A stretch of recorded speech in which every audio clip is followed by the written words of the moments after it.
Welcome to Melbourne.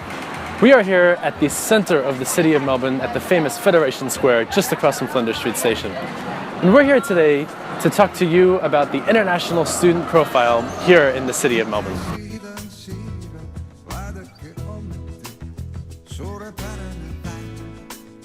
Of the 150 students surveyed, half of them came from Caulfield campus and half from Clayton campus, and about an equal proportion of male to female, with a little bit more female.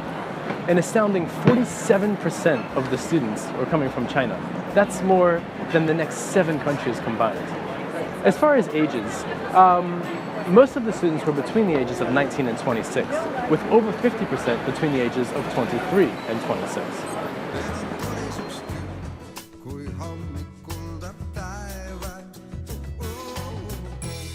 Only 40% of our respondents are employed while they're studying in Melbourne, and more than half of them are earning less than $500 per month.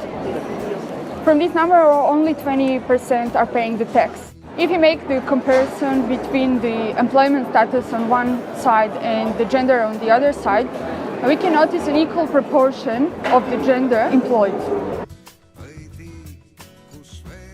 The age groups between 19 and 22 and 23 and 26 are comprising more than 90% of employed students in Melbourne. Regardless their monthly income, more than 80% of our respondents are living in an apartment or flat or in a house, paying between $500 and $700 per month for rent. More than 80% of our respondents replied that the main source of the funding for their studies in Melbourne are their families, but 20% of them are getting the scholarship, some kind of scholarship from different governments.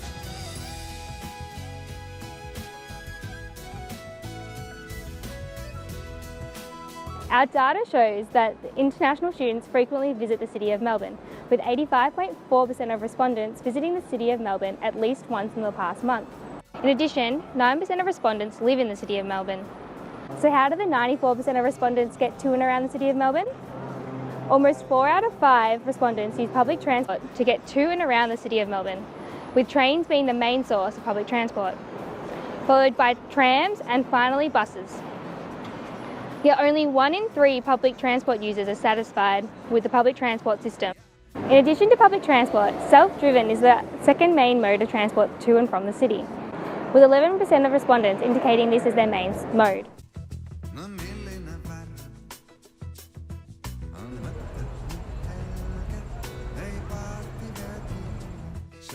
Well, do you think Melbourne is a safe place to stay? Well, to figure that out, we posed a question like, do you generally feel safe walking alone in the City of Melbourne after dark? Well, among all the respondents, 57 of them said yes, but different attitudes showed between genders. 2/3 of male feel safe, while only half of female agree with that.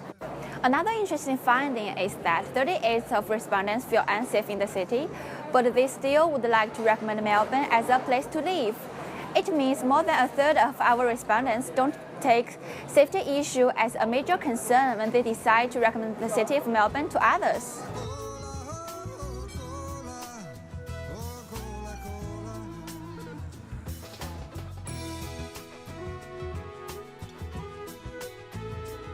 Melbourne advertises itself as the most doable city in the world, and also our international students like to live here. One of the main reasons what our international students like here is that this place has so many tourist attractions. For example, Victoria's Market is one of the most favorite tourist attractions.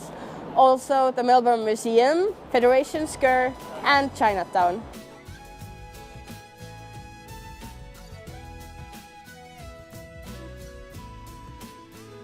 The main reason why our international students visit the City of Melbourne are to experience culture, visit museums and attend events and festivals.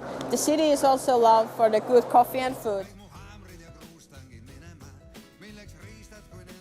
We thank you for watching, and we hope this video gives you a bit of an overview about the average international student studying in Melbourne.